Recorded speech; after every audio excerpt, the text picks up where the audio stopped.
Coming to you from Orange County, California, this is the Jug Life Podcast with Max Ada and Chad Wesley Smith.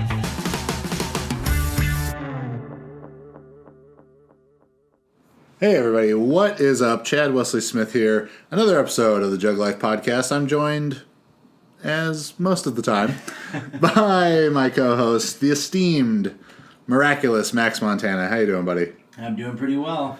Today's episode is brought to you by Hyphy and Hang Cleans. It's a lifestyle.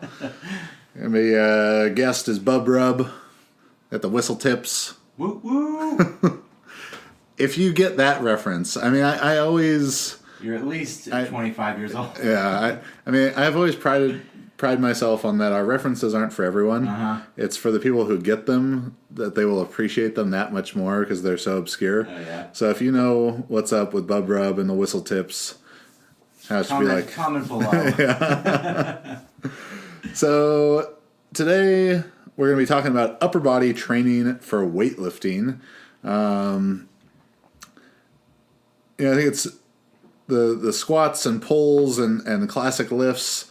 Those are the sexy ones. They get all the attention. That's what you see in more like training hall videos and stuff. But the press is not that long ago that was a competitive movement, and there's still some really, really strong lifters pressing some huge weights out there.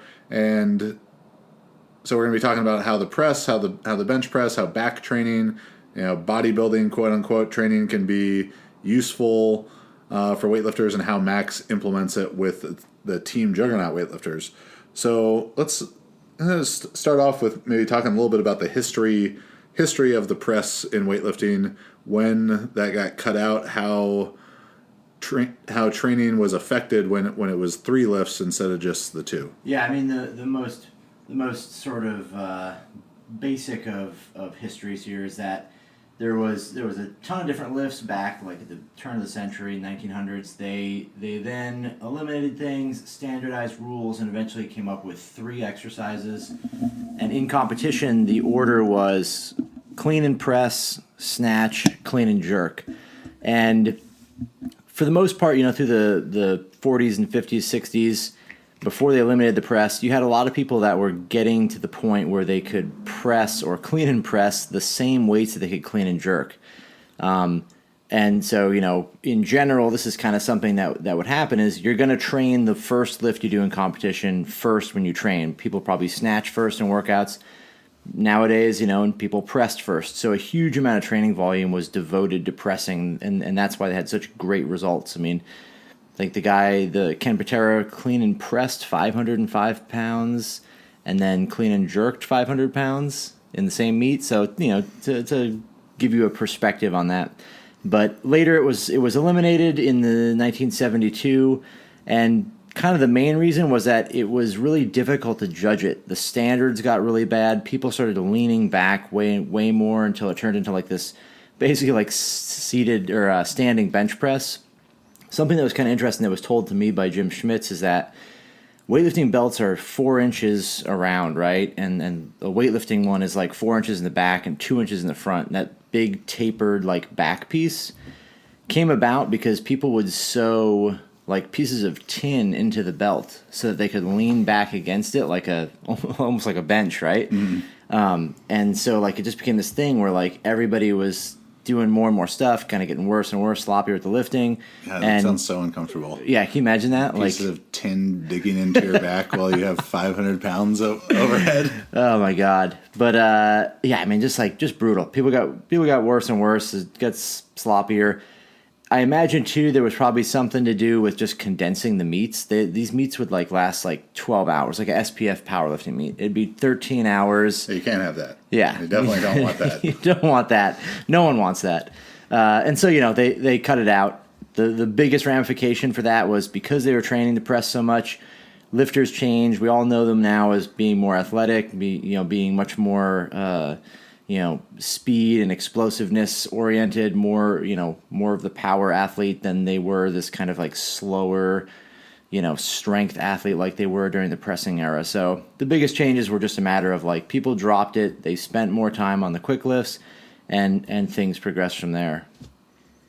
So I feel like the press at this point is sort of polarizing in training and coaching circles. That there's some coaches who think it's maybe shouldn't be trained at all, or maybe even deleterious to improving the jerk. Where do you stand on that? So I think that there's kind of two different types of athletes. There's sort of archetypes where one athlete might, let's say the first type of athlete is going to come into the sport and have really bad, have really low GPP. They don't have a good background in any athletics or any sports, and they don't have good upper body strength. And more pressing, more general upper body stuff is always going to be beneficial for them. The other side of the coin is people that come in that maybe came from, it's almost entirely from gymnastics and CrossFit to some degree, but probably just gymnasts that got into CrossFit, generally have great GPP for the upper body. They have great coordination. They can do things with their upper body that are, that most people can't. Handstand walks, handstand push-ups, like freestanding handstand push-ups, that kind of stuff. And pressing is going to have a much smaller impact on them, but as a general rule across the board, some training volume, some percentage of your total volume should be devoted to pressing as an exercise. It's going to be less than 10%, but it definitely needs to exist. Simply because, if you need GPP, it's going to be in there, and if not, you're still going to do some kind of pressing to maintain whatever strength you have. If you're coming from gymnastics or something.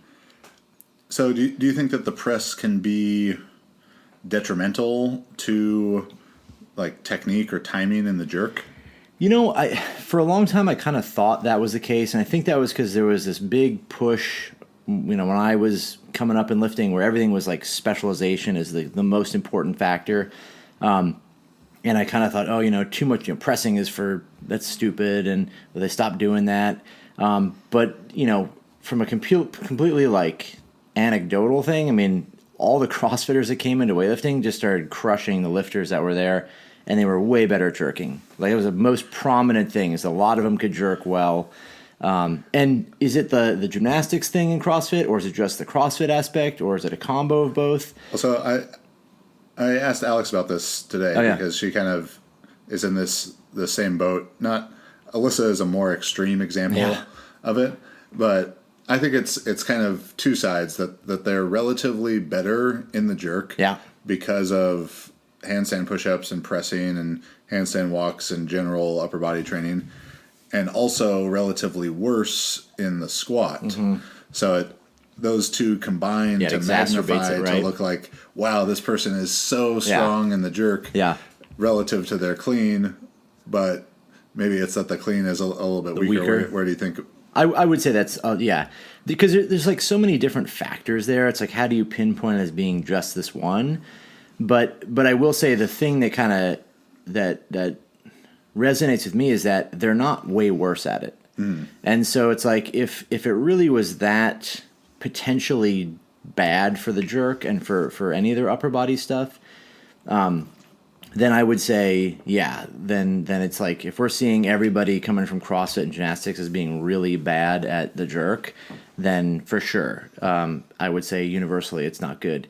But because it didn't seem to be a negative, and in addition to that, you seem to see a lot more people that are excelling in those exercises, doing a lot more upper body stuff, and not just pressing, but pressing and pressing-like things. To me, it seems like it's for sure, it's a worthwhile endeavor. As far as like doing too much of it, that for sure is the case in a lot of places where you had people that are maybe like coming from a different sport, like bodybuilding or something, where, or even like strongman or something, where they maybe just do way too much pressing, and it's the press is requiring so much energy to maintain your results in it that it eats up whatever available volume there is to do other things, Yeah, so it's kind of like anything. Yeah. If it's implemented the right way, it's beneficial, and if it's not, it's not. Because as you look at the international stage, it's probably really in what I see, just the Russian lifters who stand out as like exceptionally strong, strict and push press push pressers. Yeah. And I want you to talk a little bit about that, strict pressing versus push pressing. But I mean, Klokov's done 225 kilos. Oh yeah, push press. Yeah. I think I've seen him press 167, and he claimed it was like 180 his best press. Maguzhikov, Marshmallowkov. Yeah. He's a 235, 245, 240. Yeah, 240 or 245. Kilos in the push press. So, yeah, do you have like a progression or anything that you like to use of strict pressing to push pressing to push jerk, split jerk? So, yeah, I mean, the way I have it organized is that, so jerk exercises are separate from press exercises. So because we want to have jerk exercises tailored to, weaknesses in the jerk. And it's not that they're not compatible or they don't have transference to each other. It's just that because we allocate volume directly to pressing, we would have certain exercises there that are more important. And we kind of organize them by what's going to have the highest correlation to our results. And we have to look at what exercises actually have an impact on the results. Can we actually tie to this and say, hey, an increase in results here is probably going to have a beneficial impact there.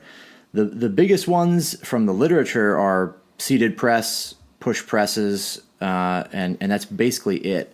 Bench pressing is going to have some general transference, but not a lot. And I would imagine it's much like everything else where too much bench pressing could be the fastest way to ruin your jerk. But it doesn't seem to have, there's a correlation, but it's really like indirect, and it's kind of or if there's no correlation, but it's an indirect effect in that, if your upper body is getting stronger, you're probably going to have better results, especially the more low qualification you are. But for us, it's more a matter of we start with just learning how to press standing up, learning how to do a press, then moving into the actual progression for jerks. Push presses are included, but later on in somebody's development. I wouldn't have somebody like early on doing a lot of push presses, because push pressing is something where if you're not good at jerks or you don't know how to do jerks yet, it can easily become this crutch where you're not getting the speed component of locking out the jerk properly.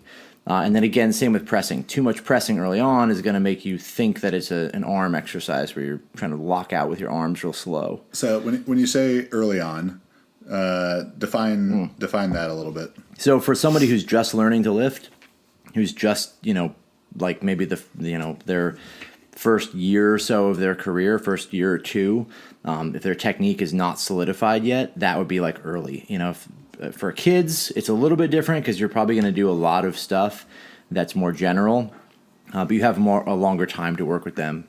Regular people, adults that come in, that first year or two, it's not necessary to do a ton of that. If they have really bad, if they have no GPP and they have if they're shoulders are, if they're shaped like a pear, then you might need to do some kind of general stuff. But again, that would be probably more like dumbbell pressing and really basic bodybuilding stuff. Are there other pressing variations, maybe like the Z press? The one with the rack?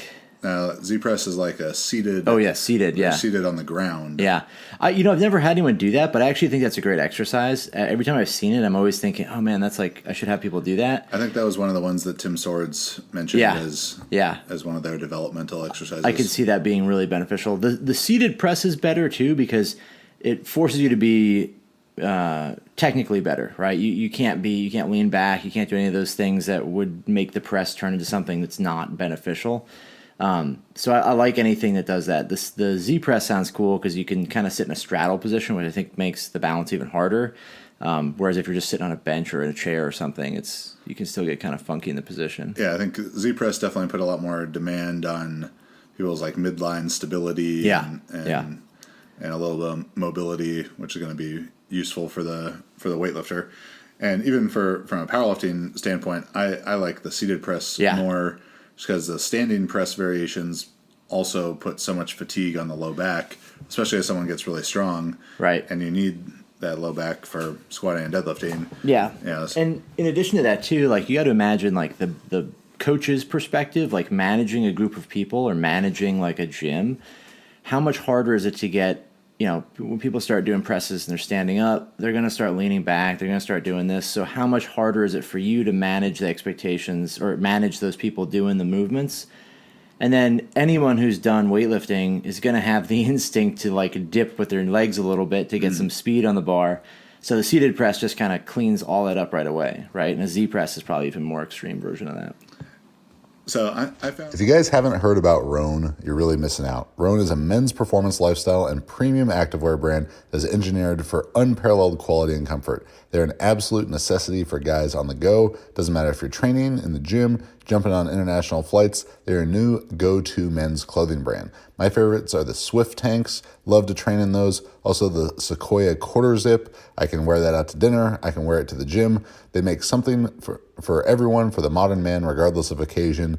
And they just released their new commuter collection. I've got a couple of their commuter polos, the commuter tech polo, really nice material. As a bigger man, I tend to sweat on occasion, and it's got like a nice moisture wicking going on there. Their commuter collection is a performance alternative to everyday workwear, offering everything from pants, polos, shorts, and shirts to the lightweight, comfortable, wrinkle-free. Commuter collection is good for all weather, anytime from a weekday in the workplace or a weekend barbecue. So go check out roan.com/juglife today and use promo code juglife to get 20% off your first purchase. That's Roan, RHONE.com/juglife. Use juglife for 20% off. RHONE.com/juglife. Use the promo code juglife, 20% off.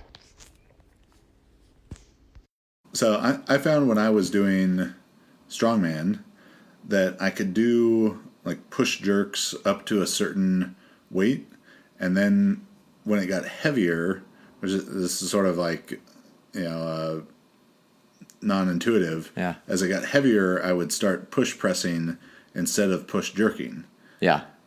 And it was like I couldn't redirect as it got heavier. Is that something that you see? Yeah, ever? I think that's one of those. That's a good example of where like somebody hasn't started with the foundation of being really good at the jerk. Because if you're really good in the jerk, you can do a lot of push presses and it won't impact it. But if you've started with more pressing or push pressing, it just gives you that feeling that if you go a little slower or if you put more of I don't know if this isn't really a scientific thing, but if you try to get your triceps and shoulders involved more earlier on in the movement, then it feels like you're going to be able to lock it out, right? If you've done a 400-pound bench press or, a 200-pound bench press, whatever it is, and you're doing a push jerk with similar weights or a little bit lighter or maybe a little bit heavier, you're going to think to sort of, go back to the movement that you're strong in or feel strong, right? So if it feels strong to press on the bar, you're going to kind of deviate to that. And so I think that's a good example of like when people didn't learn the foundation of the rhythm and timing and movement of a jerk and then try to also incorporate, pressing with it. So that would be kind of the risk of using the press or inappropriately implementing the press is that it could mess up maybe some athletes like sequencing. Yeah, exactly. Of the weight moving from the ground up. Right. They're trying to move it first with the arms. Right. You said exactly what I tried to say, but you didn't one sentence, and I mumbled around for about 2 minutes there. Yes. So with the bench press, another kind of polarizing my exercise. Specialty. I'm a polarizing bench press person. Yeah, Boris Sheko once said of Max Ada that he had the best bench press technique of anyone he had seen in the world besides Kirill Sarachev. Also, Mark Bell was in the same group as me. He was in the same power rack as me at this time. So let's all remember this. Yeah, Mark and Stan were there. Stan was there, yeah. And he just passed them over to ordain Max king of the bench press. Yep. Prince of the bench press, I guess. And then after they pulled 225 pounds off of my chest...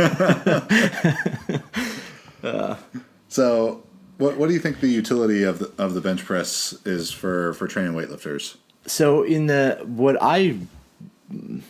the bench press, it's one of those. It's not something that is critical. It's not like, oh, we definitely have to have bench pressing.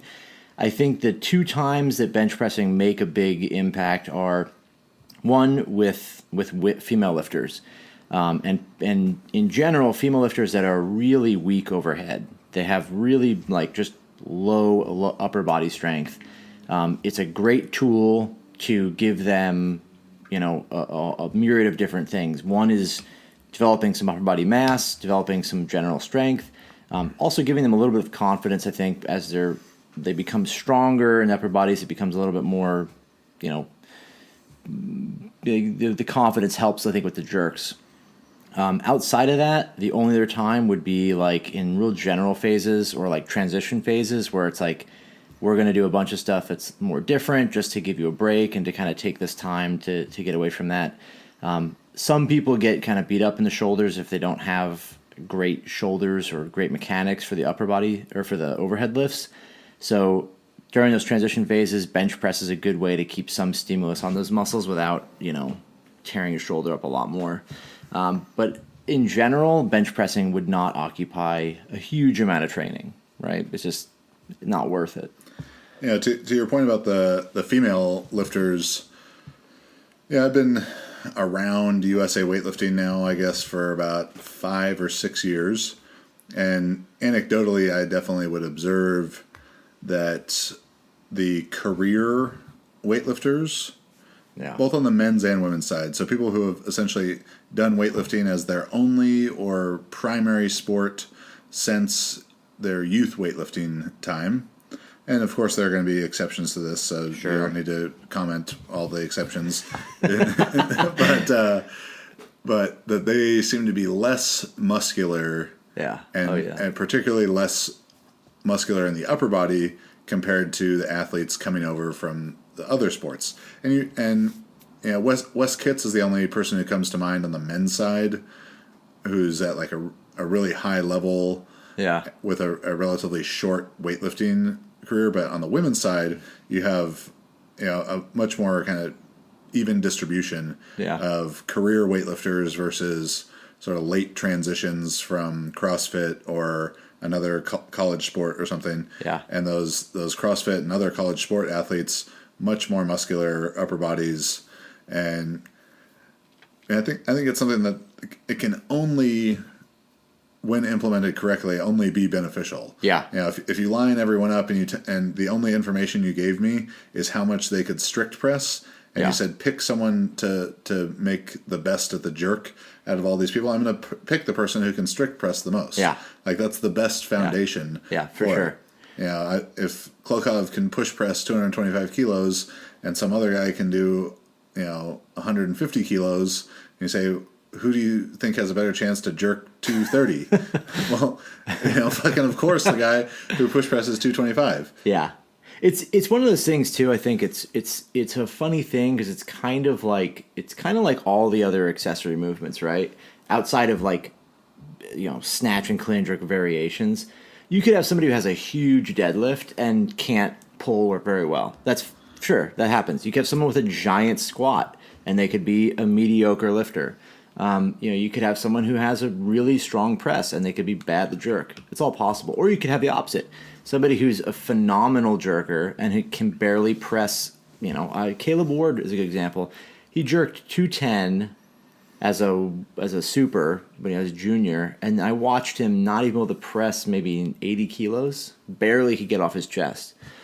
It's an exception, right? 80? Yeah, I mean, like he physically couldn't press anything. Come on, Caleb, you can only do 80? It was a very Glenn giving him a pep talk and still couldn't get it. Maybe it was 90. I don't know. Either way, it was Donovan Ford, worst SOTS presser ever, and behind the neck snatch. Snatch grip press in the squat. Really, really bad. All right. Like 70 kilos. Super low numbers, and they can lift these giant numbers. So it's the point I'm getting at is that like there's always these exceptions on both sides there. What we're talking about is the general people here. The most people are going to fall in this category where pressing is beneficial, right? I mean, it's I think a lot of these things, and this goes for movements in powerlifting like block pulls and board presses, and even in like throwing, shot put throwing, like the stand throw or different half turn type of drills, is all of these non-competitive exercises exist to build the competitive exercises. So if you're pressing to build the press, you're going the wrong way. If you're pressing to build the jerk Yeah. and understand what that distinction is, Yeah. then you're on the right track. It's really important too that concept I think is lost to people because you have to imagine this. If you have 100% of the training volume you can do and you're devoting, let's just say 20% of that to snatching, right, for example, and you're doing all this extra stuff to build up your squat, but you don't need to make your squat stronger to improve your snatch or your clean, then that 20 or 30% you're devoting to your squat is taking away from what it could be going to the things that matter. And that's why it's so important to not waste your time on things that are not going to transfer, not going to have a benefit, because you are not maximizing what you're doing. You're either wasting energy keeping up the results of something like a press or a squat or something, or you're just simply wasting time, right? Either way, it's foolish. It's not that these things aren't beneficial, but maybe you're putting energy into them at the wrong time, at the too close to competition. Like in powerlifting, I'd see that with the ones that really stand out would be like board pressing, and block pulls in the deadlift, and the 1,000-pound block pulls, 850-pound block pulls for reps. Yeah, and I don't know that I've actually ever seen this scenario play out, but it plays out in my head. I can see people doing it in my head. If someone gets out deadlifted to lose a meet, and they like walk over to their training partners and their buddies, and they're like, I bet I could out block pull him. I guarantee you that's happened. That has to have happened. And the same thing at a weightlifting meet. Someone out jerks you to win the meet, and you go over to your coach, and you're like, man, I can out push press that guy. Yeah. And it's like, if you say that, if you do that, you're just a fucking asshole. For sure. You're a very sore loser too. Yeah, I guarantee that's fucking happening. Load the bar again. Push press contest right now. Or let's go. Or the reality is you just fucking go do it. You just go in the training hall and there's somebody out there fucking push pressing, PR or something. Yeah, for sure that's happened. Yeah, or that you can out squat them or whatever. Like, it doesn't matter, None of that stuff matters unless you're actually able to execute the lifts themselves. That's also one of those things where it's like if you've planned what you're going to do for things like pressing, like plan the loading and plan the training for it, there's probably not a huge emphasis on like maxing it out and doing those things, because it's just like we don't need to know exactly how much you can press. Yeah. Sometimes here and there you'll do it to find out, but you plan out the progression, the loading, and you execute it. It's going to work. You're going to get stronger, and so it transfers and yada yada yada. There's no need to like have some like elaborate. This is the day I max out my press. It's 3 days before the competition. And it's like, it's not necessary. And especially as the athlete becomes more qualified, and as they get closer to competition, it becomes more less possible, more impossible, whatever weird way I was going to say that, to intensify so many of these things at once. Like if someone's been powerlifting for 5 years, they're not going to hit a seated military press PR and bench press PR in the same week when they're 3 weeks out from the meet. And if they do, it's not going to be as big of a bench press PR as they could have had. And the same thing is going to be true of push press and the jerk. Now, if you're 16 weeks out and you hit a push press PR, that's a great time to do it. Yep. But as you get closer and closer, whatever these supporting variations are or supporting exercises are, that's when it's going to become more appropriate to train them submaximally, because your body has a limited amount of resources, so you can't, when the push press and the jerk are competing for such similar resources, you can't take them from the jerk and give them to the push press at the inappropriate time. You think a good way to sort of describe that is that essentially what you're doing is you're moving things, you're basically rotating through this list of exercises, right? You have your exercises that you're planning to do, and there's a rotation through them as they progress from, or as they basically regress towards the meet from, MRV type loading or MEV loading towards maintenance loading, right? You're basically going from like, we're doing these to progress, to make progress in them, to we're only doing as much as we have to do to maintain the results necessary to be successful in the sport. Yeah, I think that's a good way to think of it. The thing in my athletic career that really made that stuff click, in powerlifting, it was seeing guys who are really strong in the seated military press, and very good bench pressers. But I think my best seated military press ever was like 350 for 3 to bench 570. Yeah. But I knew guys who could seated military press 500 to bench press 580, 590. Yeah. Like, okay, yeah, they did out bench press me, but it was 15 pounds in the bench press due to 150 pounds in the seated military press. Yeah, that's a low transfer. But before that, it was what made me really understand the concept of transfer and specificity was, and how I had fucked it up was, I went through my shot put career, and one thing that I was really good at in the shot put is I had a huge stand throw. Yeah. And even in my time having the big stand throw, where I could stand throw over 18 meters, so about 60 feet, but was only throwing like 64, 65 feet, I was mindful of not stand throwing to stand throw, because I knew, man, I'm so good at the stand throw, I don't need to push it, I don't need to get into like an unrealistic position for it. But I was really good at it, indicating that I should have, that there are other guys out there throwing 70 feet with a 55-foot stand throw. So one day I saw this chart from Don Babbitt, who is the coach to Adam Nelson, Reese Hoffa, Bro Greer. We did a podcast with him back in March that you can check out. In the 2004 Olympics, I believe he had 12 athletes that he was coaching from various countries there. But wow. I couldn't believe it when he said that, across shot put, discus, hammer, javelin, men, women. But damn. So I had this chart of Reese Hoffa showing his progression in all the different lifts and sprints and jumps and overweight shots, underweight shots, stand throw, from his freshman year at University of Georgia, so when he was 19 years old, for like 8 or 9 years till he threw his PR, which was like 74 feet something. And I'm looking at this chart and seeing the numbers, and I was like, all right, I can stand throw further, I can overhead back farther, I can jump higher, I can jump farther, I can run faster, I can bench more, I can squat more, I can do everything more, except the last line of it was the thing that mattered, was the sport. Right. And he could do that one more. So it's like, did I spend too much energy on these things that are useful, but they're not the sport? Yeah. So, if you go to a powerlifting meet and you're like, well, I can front squat more and seated military press more and block pull more than all these people. Yeah. But you can't squat, bench, and deadlift more. Yeah. Or if you can, hang, hip snatch, power clean, and push press more than everyone else at a weightlifting meet, that's good, as long as you can snatch and clean and jerk more than them too. I think it's funny that it's such a great realization too, seeing it on paper as you're going down the checklist of I'm kicking his ass. Yeah. I'm doing great, and you get there and you're like, I can't do the actual sport. It's it's a hard thing, because this stuff is so easy for people to look at it as 2 apples, adding 2 apples together gives you an orange. That's not really the case. You can't say that a big squat and a big press and this and that equals a big clean and jerk. Big clean and jerks are byproducts of doing lots of clean and jerks, and progressively making them harder and harder as you go.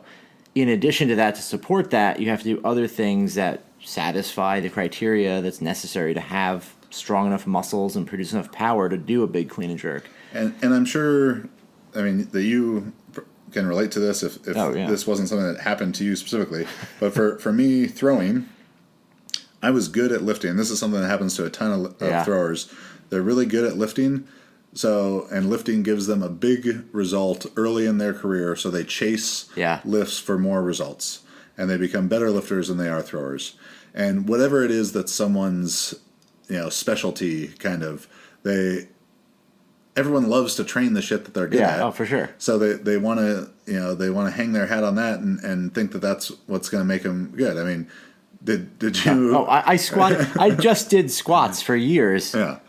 When I didn't have to do anything, I wasn't even competing in a sport. That's the absolute pinnacle of that process. Doing the things you're good at because it's fun to do the things you're good at. Yeah. And when you were front squatting, 270 kilos at 90 kilos body weight, the energy for you to get to 271 kilo front squat was huge, but the return that 1 kilo was going to give on your snatch or clean and jerk was nothing. Yeah. It was, if anything, it was probably a the negative. opposite. Always the opposite. Yeah. Yeah, it was going to make you worse at it because you're going to have to take so much energy to that stuff.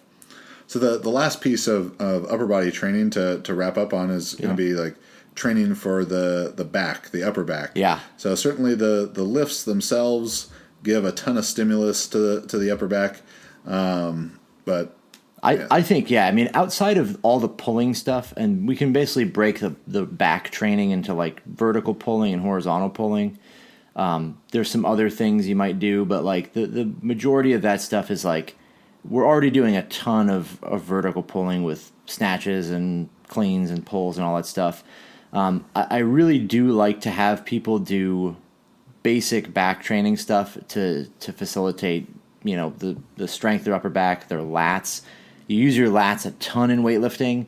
If you don't think you do, then you need to evaluate your technique a little bit more and make sure your lats are strong enough to control, what you're doing with the bar and how you're acting on the bar. But the most basic stuff is like you have to have a strong back, and you should be strong in a couple of different planes. For exercise stuff, a lot of it is just like the more gymnastic type stuff you can do, the better, because I think it does an adequate job or a better job than any of the bodybuilding stuff. But, as you get closer to competitions, you might drop pull-ups and bent over rows in place of chest supported rows just to save your low back, that kind of stuff, where all those exercises are valuable and they're useful, and they're just kind of a matter of when you put them in, or what kind of variations you're using at what times. But back training, I think, used to be one of those, and again, before CrossFit, used to be one of those things that was basically completely overlooked by lifters.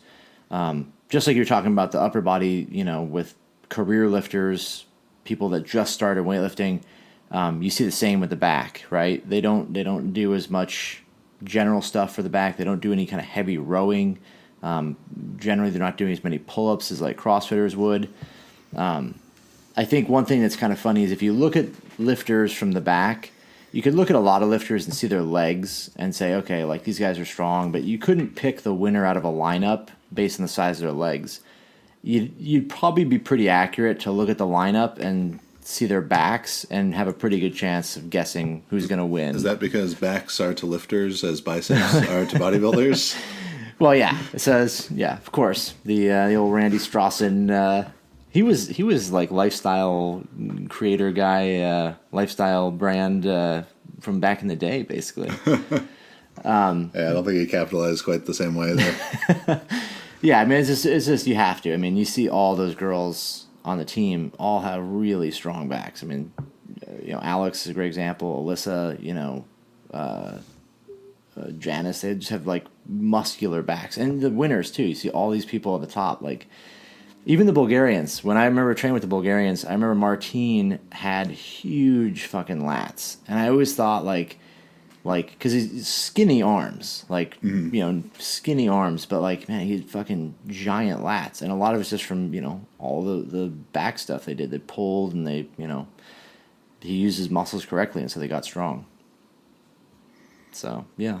All right. Any closing thoughts on upper body training for weightlifters? You can always throw some curls and tricep stuff, that kind of stuff. I think a little bit here and there is always a good idea.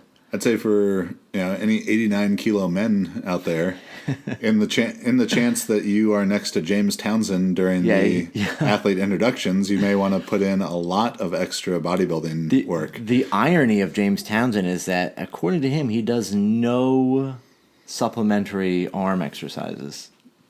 He claims this.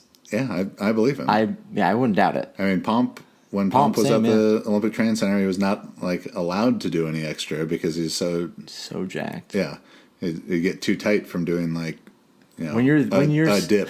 You're so jacked that other people are preventing you from getting more jacked. That's when you've reached it. That's when you've arrived. Yeah, I mean, I'm sure that James doesn't. He probably just. He just does one rep. That's why he doesn't think he does any. He does one curl with 300 pounds that's so explosive. No one can see it. The most stimulus possible provided to him. Then he goes and eats some McDonald's and has a 12-pack. James, if you're listening, if you weren't such a nice guy, I'd really fucking hate you. Yeah, very true. You are, so I love you. That's it. All right. Online coaching, check out jtsstrength.com for all that. Powerlifting and powerbuilding AI club and one-on-one stuff for weightlifting, super total, masters weightlifting. The AI is coming for that stuff. The app is coming. I promise. I promise that I want the app to come out more than whoever you are listening to this. I want it to come out more than you do. We're trying to get it done as fast as we can. We're also trying to make sure that it's as good as possible when it comes out. Yeah, so make sure to check all that stuff out. You got any seminars coming up? I'll be in probably this weekend though, so it would be after this comes out. Oh, it's coming out tomorrow. Oh, I'll be at the On It Academy in Austin, Texas. Oh, that'll be nice. This Saturday. Cool. Where can they find you? You can find me, Max, at jtsstrength.com or Instagram, Max_Ada, Facebook, Max Ada. All right. Make sure you subscribe to our YouTube channel. We just hit 250,000 subscribers. Good Lord. And in an effort to help you better utilize the information we have on that YouTube channel, which I've had since 2007, it's got over 1,400 videos on it, and I know it can kind of be a little bit overwhelming to find what you're looking for, and it's not the the simplest information sometimes. So what I did was take 250 videos, what I consider our best, most useful YouTube content, over 40 hours, and curated that for you by topic.